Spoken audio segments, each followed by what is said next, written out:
पांचवें दिन राजा भोज सिंहासन पर बैठने को जैसे ही चला कि पांचवी पुतली लीलावती ने उन्हें रोक लिया। लीलावती बोली, राजन, क्या आप में विक्रमादित्य की तरह दानवीर और शूरवीर हैं? अगर हाँ तो ही सिंहासन पर बैठने के अधिकारी हो। मैं आपको कथा सुनाती हूँ परम दानवीर विक्रमादित्य की। एक दिन विक्रमादित्य दरबार में राजकाज निपटा रहे थे। तभी एक विद्वान ब्राह्मण दरबार में आकर उनसे मिला। उसने कहा कि अगर वे तुला लग्न में आपके लिए कोई महल बनवाएं तो राज्य की जनता खुशहाल हो जाएगी और उनकी भी कीर्ति चारों तरफ फैल जाएगी।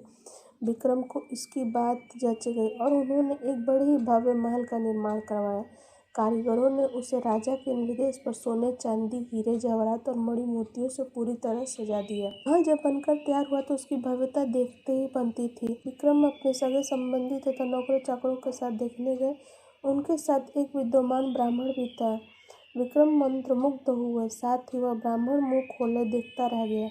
बिना सोचे ही उसके मुंह से निकला, काश इस महल का मालिक मैं होता। राजा विक्रम ने यह सुनते ही झट से वह भव्य महल उसे दान में दे दिया। ब्राह्मण के तो मानो पांव ही जमीन पर नहीं पड़ रहे थे। वह भागता हुआ अपनी पत्नी को यह समाचार सुनाने पहुंचा। अगर ब्राह्मणी उसे खाली हाथ आते हुए देखती और कुछ बोलती, उससे पहले ही हीरे, जवाहरात, मणि मुक्ताओं से जड़े हुए महल को दान में प्राप्त करने की बात बता दी। ब्राह्मण की पत्नी का तो खुशी का ठिकाना नहीं रहा। उसे एक बार ही लगा मानो उसका पति पागल हो गया और यूं अनाप शनाप बके जा रहा है। फिर उसके बार बार कहने पर वह उसके साथ महल देखने के लिए चलने को तैयार हो गई। महल की शोभा देखकर उसकी आंखें खुली की खुली रह गई।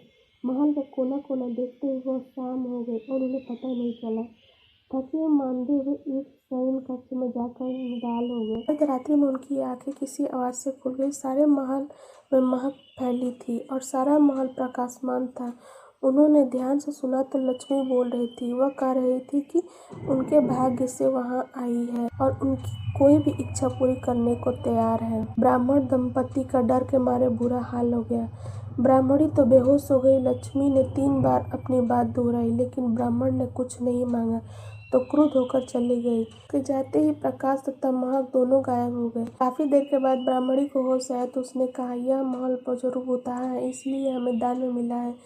इससे अच्छा तो हमारा टूटा फूटा घर है, जहाँ चैन की नींद तो सो सकते हैं। ब्राह्मण को पत्नी की बात जच गई। सहमे बाकी रात काट कर तड़के ही उन्होंने अपना सामान समेटा और पुरानी कुटिया को लौट आए। ब्राह्मण अपने घर से सीधा राजभवन आया और राजा विक्रमादित्य से अनुरोध करने लगा कि वे अपना महल वापस ले लें, पर दान दी गई वस्तु को कैसे ग्रहण कर लेते। काफी सोचने के बाद उन्होंने महल को उचित मूल्य लगाकर उसे खरीद लिया। ब्राह्मण खुशी खुशी अपने घर लौट गया। ब्राह्मण से महल खरीदने के बाद राजा विक्रमादित्य उसमें आकर रहने लगे। वहीं अब दरबार भी लगता था। एक दिन वो सोए हुए तो लक्ष्मी फिर आई। जब लक्ष्मी ने उनसे मांगने के लिए कहा तो वो बोले, आपकी कृपा से मेरे पास सब कुछ है। भी अगर आप देना चाहती है तो मेरे पूरे राज्य में धन की वर्षा कर दे। मेरी प्रजा को किसी भी चीज की कमी न रहने दे। सुबह उठकर उन्हें पता चला कि सारे राज्य में धन की वर्षा हुई है और लोग वर्षा वाला धन राजा को सौंप देना चाहते थे।